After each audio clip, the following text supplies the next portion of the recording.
প্রিয় শিক্ষার্থীবৃন্দ, অনলাইন ক্লাসে তোমাদের সবাইকে আমার ব্যক্তিগত পক্ষ থেকে খন্দকার আব্দুল মজিদ উচ্চ বিদ্যালয়ের পক্ষ থেকে অনেক অনেক স্বাগত এবং শুভেচ্ছা জানাচ্ছি। প্রিয় শিক্ষার্থীরা, আজ আমি 10ম শ্রেণীর ক্লাস নিব। তোমরা যারা এই মুহূর্তে তোমাদের অ্যান্ড্রয়েড ফোনের সামনে রয়েছো, ল্যাপটপ নিয়ে বসে আছো, ডেস্কটপ নিয়ে বসে আছো, তাদের জন্য শুভকামনা রাখছি, এবং যারা এই ক্লাসে অফলাইনে রয়েছে তাদের জন্য শুভকামনা রইল। তোমরা যারা শুনছো এবং দেখছো, তোমরা তাদেরকে বলবা আমাদের বিদ্যালয়ের আইসিটি শিক্ষক জনাব গোলাম আম্বিয়া স্যারের ফেসবুক আইডিতে ঢুকলে অথবা ইউটিউব চ্যানেলে গেলেই তোমরা দেখতে পারবে আমাদের এই ক্লাসগুলো। ইতিমধ্যে অনেকগুলো ক্লাস হয়ে গিয়েছে।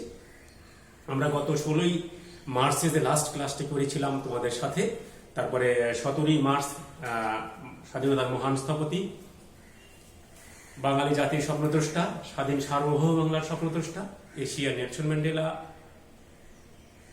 আমাদের বাংলাদেশের মুক্তির অগ্রদূত জাতিপিতা বঙ্গবন্ধু শেখ মুজিবুর রহমানের জন্মদিবসের প্রোগ্রাম থেকে আমাদের বিদ্যালয়টি বন্ধ হয়ে গিয়েছিল সমগ্র বাংলাদেশের। তোমরা জানো যে সারা বিশ্বে একটি প্যান্ডামিক চলছে, কোভিড-19 এই ভয়াবহতা, যার বাইরে আমাদের বাংলাদেশও নয়। আমরা একটি দক্ষিণ এশিয়ার একটি ক্ষুদ্রতম একটি দেশ, আমরা একটি দরিদ্রতম দেশ। তারপরেও আমাদের মাননীয় প্রধানমন্ত্রীর সুদক্ষ নেতৃত্বে, সুদক্ষ দিক নির্দেশনায় আমরা আজকে করোনা ভাইরাস থেকে অনেকটাই ভালো রয়েছি আমরা, কারণ আমাদের মাননীয় প্রধানমন্ত্রী যিনি সর্বক্ষণ এর নজরদারি করছেন এবং দিক নির্দেশনা দিয়ে যাচ্ছেন। আজকে আমি তোমাদের 10ম শ্রেণীর শিক্ষার্থীদেরকে ট্যাগ কোশ্চেন নিয়ে কথা বলবো। তোমরা জানো ট্যাগ শব্দের অর্থটা কি? তোমরা কিন্তু ইতিমধ্যেই জানো যে ফেসবুকে একটি জিনিস, কোনো কিছু ট্যাগ করা হয়। ট্যাগ শব্দের অর্থ হচ্ছে জুড়িয়ে দেওয়া, অর্থাৎ কোনো কিছু, কোনো বক্তব্যের শেষে, কোনো স্টেটমেন্টের শেষে কোনো কিছু জুড়ে দেওয়াই হচ্ছে ট্যাগ, অর্থাৎ জুড়িয়ে দেওয়া। আমরা জুড়ন প্রশ্ন, আমরা ট্যাগ কোশ্চেনকে আমরা বলতে পারি জুড়ন প্রশ্ন। আমরা যদি একটু লক্ষ্য করি, এই ট্যাগটাকে আমরা দুই ভাগে ভাগ করতে পারি। একটি হচ্ছে তোমার পজিটিভ ট্যাগ,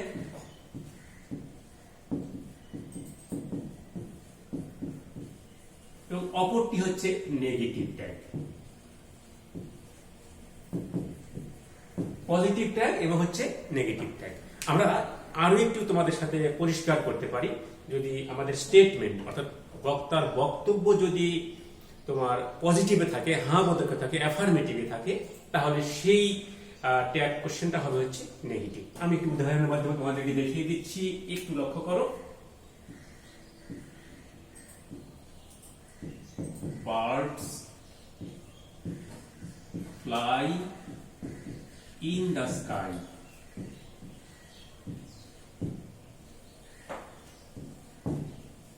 পাখিরা আকাশে ওড়ে। এই স্টেটমেন্টটা কিন্তু আছে পজিটিভ বা অ্যাফার্মেটিভ, হ্যাঁ বোধকে আছে। এখন আমরা এর সাথে যে জুড়ে দেবো, জুড়ন প্রশ্ন অর্থাৎ ট্যাগ কোশ্চেনটা বা কোশ্চেন ট্যাগটা হবে নেগেটিভ। আমরা এখানে দেখছি ফ্লাইটা ভার্বটা কোন টেন্সে আছে, এটা আছে সিম্পল প্রেজেন্ট টেন্স, অর্থাৎ প্রেজেন্ট ইনডেফিনিট টেন্স। আমরা জানি প্রেজেন্ট ইনডেফিনিট টেন্সে হেল্পিং ভার্বটা কিন্তু ডু বা ডাজ বসে। আমরা এখানে কি লিখবো? সাহায্যকারী ভার্ব ডু, এর সাথে N apostrophe T, don't. Birds হলো নাউন, এর প্রোনাউন হচ্ছে দে, ডোন্ট দে, তাই নয় কি? এখন এই স্টেটমেন্ট বা বক্তার বক্তব্য যদি তোমার অ্যাফার্মেটিভ ফর্মে থাকে বা পজিটিভ ফর্মে থাকে, তাহলে আমার ট্যাগ কোশ্চেনটা হবে হচ্ছে নেগেটিভ ফর্ম। তাহলে আমরা পজিটিভ ট্যাগটা নিয়ে একটু ধারণা পেলাম। এরপরে আমরা নেগেটিভ ট্যাগ দেখব। যদি এই স্টেটমেন্টটা নেগেটিভ ফর্মে থাকে, তাহলে এই কোশ্চেন ট্যাগটা পজিটিভ হবে। যেমন ফিশেস ক্যান নট ফ্লাই। এই যে আমার স্টেটমেন্টটা নেগেটিভে রয়েছে, এখন আমার এখানে ট্যাগ কোশ্চেনটা কিন্তু অবশ্যই পজিটিভ হবে। অর্থাৎ এখানে হেল্পিং ভার্ব দেয়া আছে ক্যান, ফিশেস হলো নাউন, এর প্রোনাউন হচ্ছে দে, ক্যান দে। এগুলো আমার পজিটিভ এবং নেগেটিভ ট্যাগের একটু বিশদ আলোচনা তোমাদের সাথে করলাম। এখন আমরা একটু তোমাদের সাথে কথা বলে নেব। সাধারণত আমরা এই জিনিসটা খেয়াল করব যে বক্তার বক্তব্য বা স্টেটমেন্ট যদি নাউন হয়, আমি আবার বলছি, বক্তার বক্তব্যের সাবজেক্ট অর্থাৎ স্টেটমেন্টের সাবজেক্ট যদি নাউন হয়, তাহলে কিন্তু কোশ্চেন ট্যাগের সাবজেক্টটা অবশ্যই প্রোনাউন হবে। আমি তোমাদের সাথে আবার শেয়ার করে নিচ্ছি। Mister John teaches us English।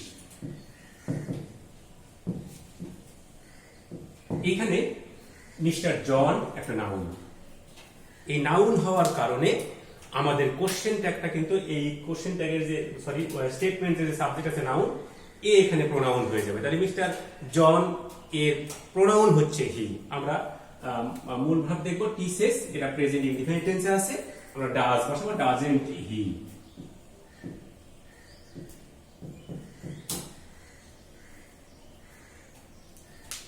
অপরপক্ষে যদি আমাদের এই স্টেটমেন্ট বা বক্তার বক্তব্য বা উক্তিটা যদি তোমার অবশ্যই প্রোনাউন থাকে তাহলে কোনো পরিবর্তন হবে না। যেমন মিস্টার জনের যেরকম দিলাম যে হি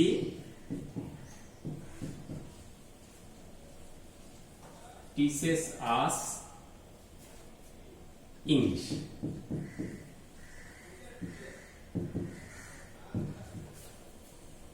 এইখানে তোমার সাবজেক্ট হি থাকবে, সাহায্যকারী ভার্বের সাথে এন অ্যাপোস্ট্রোফি টি যুক্ত হবে, ডাজেন্ট হি। এরপরে আমরা যদি কোনো স্টেটমেন্টের অক্সিলারি ভার্ব যেমন am, is, are, was, were, have, has, had, may, might, shall, will, dare, এগুলো থাকলে কিন্তু আমরা এই সাহায্যকারী ভার্বগুলোর সাথেই এন অ্যাপোস্ট্রোফি টি যুক্ত, সেটা পজিটিভ ট্যাগ আর কি, আমরা ট্যাগ কোশ্চেন তৈরি করতে পারি। একটু উদাহরণ দিয়ে তোমাদের বুঝাচ্ছি।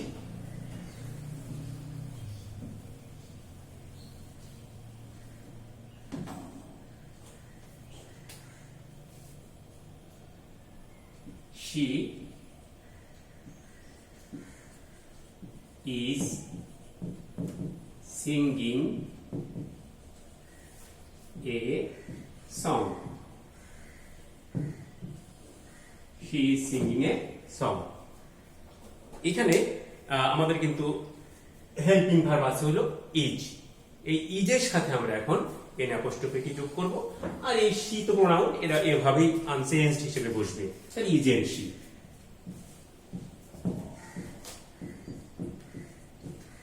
প্রিয় শিক্ষার্থী, আমরা তোমাদের মাধ্যমে আরেকটি মেসেজ দিতে চাই যে আমরা যতবার বাইরে যাব, যখনই বাইরে যাব, পরিবারের যেই বাইরে যাবে, আমরা সবাইকে একটি শিক্ষা দিব।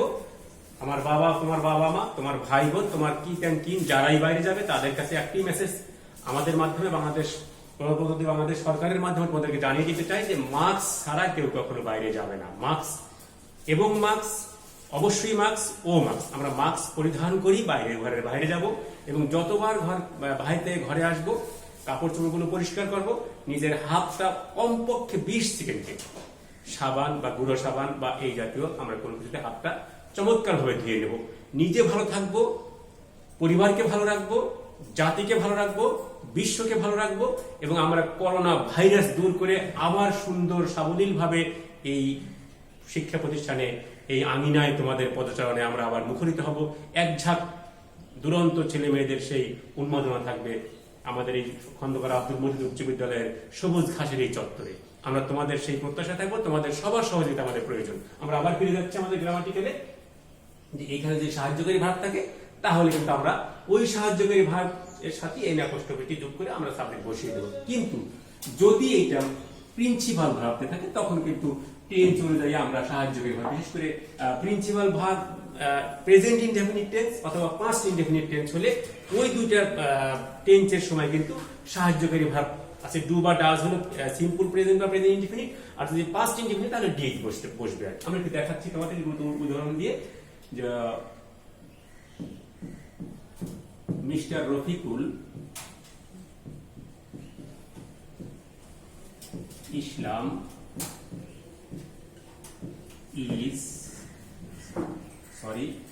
Mr. Rafiqul Islam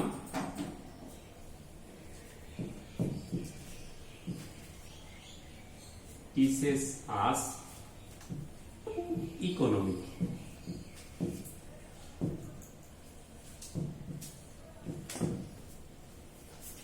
জনাব রফিকুল ইসলাম আমাদেরকে অর্থনীতি পড়ান। এখন এই যে দেখো টিসেস, এই টিস হলো মূল শব্দ, মূল ভার, এর সাথে ইএস যুক্ত হয়েছে। কেন যুক্ত হয়েছে তোমরা জানো যে মিস্টার রফিকুল ইসলামের থার্ড পারসন সিঙ্গুলার নাম্বার। আর প্রেজেন্ট ইনডিফিনিট টেন্স বা সিম্পল প্রেজেন্ট টেন্সে অবশ্যই সাহায্যকারী ভার বসবে ডু বা ডাজ। এই ক্ষেত্রে তো অবশ্যই ডাজ বসবে, তাহলে আমরা লিখতে পারি doesn't he.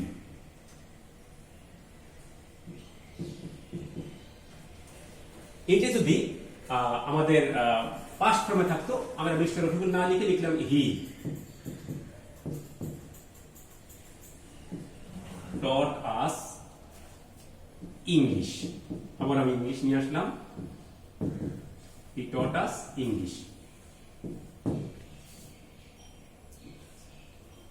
This is the difference, teaches and taught, present indefinite or simple present, past indefinite or simple past।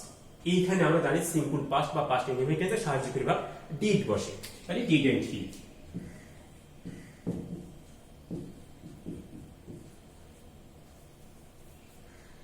এছাড়াও আমরা ট্যাগের যদি আরেকটা জায়গায় যাই, সেক্ষেত্রে একটু লক্ষণীয় বিষয় হলো according to British style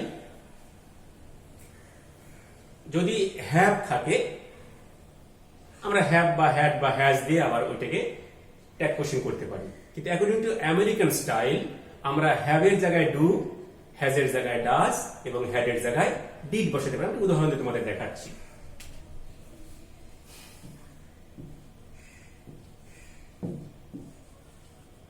They have a garden।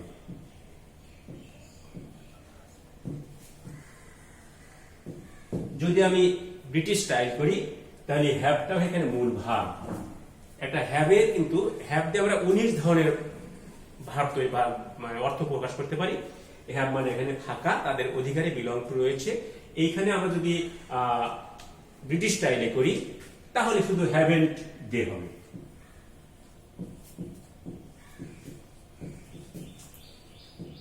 But আমরা যদি আমেরিকান স্টাইল করি, বর্তমান যে কমিউনিকেটিভ ইংলিশ সিস্টেম চলছে সেভাবে করি, তাহলে কিন্তু আমরা এটা ঠিকই থাকবে, এখানে ঠিকই থাকবে, এখানে ঠিকই থাকবে, এইখানে এসে বসবে হলো ডোন্ট দে।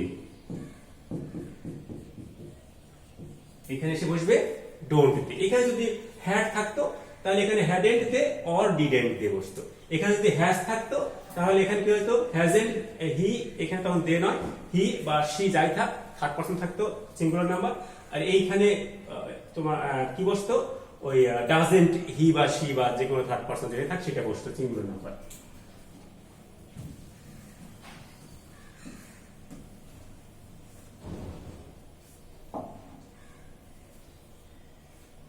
আমরা এরপরে আরো একটি জিনিস আসবো। যদি কখনো দেখো যে নোবডি বা এভরিবডি বা নান, নো ওয়ান এই জাতীয় কোনো, এভরিওয়ান এই জাতীয় কোনো সাবজেক্ট স্টেটমেন্ট থাকে, বক্তার বক্তব্য থাকে, তাহলে কিন্তু অবশ্যই ট্যাগ কোশ্চেনের সময় ওর পরিবর্তে দে বসবে। জাস্ট একটা এক্সাম্পল, নান ক্যান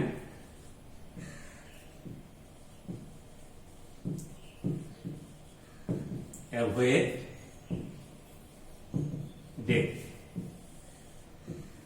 এখন এই নান যে আছে, এই নানের সাবজেক্ট হিসেবে এখানে বসবে দে। এখানে তো হেল্পিং ভার্ব আমার মডেল অক্সিলারিজ ক্যান রয়েছে, can they.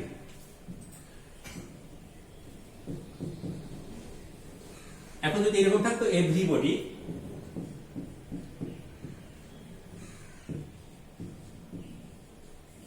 loves his country। Last তো তোমার আছে হলো প্রেজেন্ট ইনডিফিনিট টেন্সে, প্রেজেন্ট ইনডিফিনিট টেন্সে সাহায্যকারী ভার্ব ডু বা ডাজ বসে। যেহেতু এই এভরিবডির পরিবর্তে সাবজেক্ট হিসেবে আমরা দে নিয়ে আসবো প্রোনাউনকে, সেজন্য আমাকে ডোন্ট দিয়ে লিখতে হবে।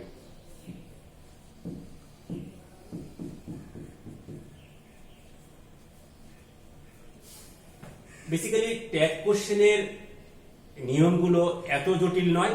তোমাদের পরীক্ষার যে প্রশ্নপত্র থাকবে দ্বিতীয় পত্র, ইংরেজি দ্বিতীয় পত্রের 9 নম্বর প্রশ্নে গিয়ে দেখবা ইউজ অফ ট্যাগ কোশ্চেন থাকবে। 5টি প্রশ্নের উত্তর দিতে হবে, 5টি প্রশ্নের নাম্বার হচ্ছে 5। আমরা আর একটু উদাহরণে চলে যাব। আমাদের কিছু নেগেটিভ অ্যাডভার্ব রয়েছে, যেমন সেলডম, হার্ডলি। সেলডম, হার্ডলি যদি কোনো বাক্যে থাকে বা কোনো স্টেটমেন্টে থাকে, তাহলে ওই স্টেটমেন্টের ট্যাগ কোশ্চেন কিন্তু অবশ্যই পজিটিভ হবে। যেমন she hardly visits us। দেখে মনে হচ্ছে যে এটা আমাকে তো নেগেটিভ ট্যাগ করা লাগবে, আসলে নয়, এটা আমাকে অবশ্যই পজিটিভ ট্যাগ করতে হবে। তাহলে ডাজ শি।